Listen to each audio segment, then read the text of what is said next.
ಶುಭೋದಯ, ನಮಸ್ಕಾರ, welcome to Yoyo Kannada. ಬನ್ನಿ ಈಗ ನೋಡೋಣ ಈ ದಿನದ ಟಾಪ್ 5 ಬ್ರೇಕಿಂಗ್ ನ್ಯೂಸ್. ಸಚಿವ ಸಂಪುಟ ವಿಸ್ತರಣೆ ಹಿನ್ನೆಲೆಯಲ್ಲಿ ಔತಣಕೂಟ ಏರ್ಪಡಿಸಲಾಗಿದೆ ಎನ್ನುವುದನ್ನು ನಾನು ಒಪ್ಪೋದಿಲ್ಲ, ಹೀಗೆಂದು ಗೃಹ ಸಚಿವ ಡಾಕ್ಟರ್ ಜಿ ಪರಮೇಶ್ವರ್ ತಿಳಿಸಿದ್ದಾರೆ. ಸಚಿವ ಸಂಪುಟ ಪುನರ್ರಚನೆ ಆಗುತ್ತದೆ ಎಂದು ಯಾರು ಹೇಳಿದ್ದಾರೆ ಗೊತ್ತಿಲ್ಲ, ಯಾವಾಗ ಸಂಪುಟ ರಚನೆ ಎಂದು ಸಿಎಂ ಹೇಳಿಲ್ಲ.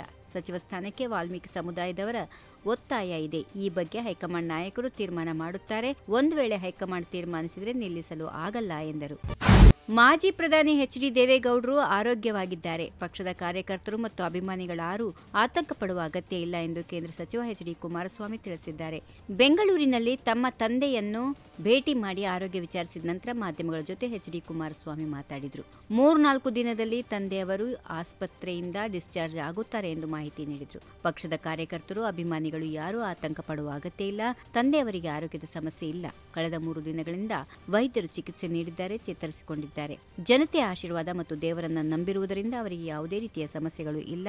ದೇವರು ಮತ್ತು ಜನತೆಯ ಆಶೀರ್ವಾದದಿಂದ ಆರೋಗ್ಯವಾಗಿದ್ದಾರೆ ಎಂದು ತಿಳಿಸಿದ್ದಾರೆ. ಬೆಳಗಾವಿ ಡಿಸಿಸಿ ಬ್ಯಾಂಕ್ ಚುನಾವಣೆಯಲ್ಲಿ ನಮ್ಮ ಪ್ಯಾನೆಲ್ನಿಂದ ಸ್ಪರ್ಧಿಸುವ ಎಲ್ಲ ಅಭ್ಯರ್ಥಿಗಳು ಗೆಲ್ಲುವ ವಿಶ್ವಾಸ ಇದೆ.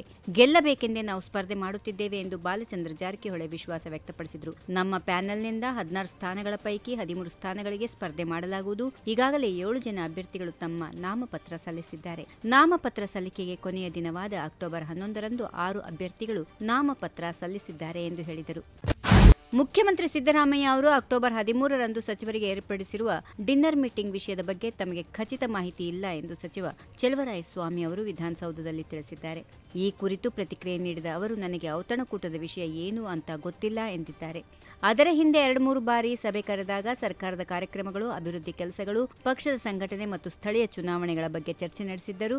ಈ ಬಾರಿಯೂ ಅದೇ ವಿಷಯ ಇರಬಹುದು ಎಂದು ಅವರು ಊಹಿಸಿದ್ದಾರೆ.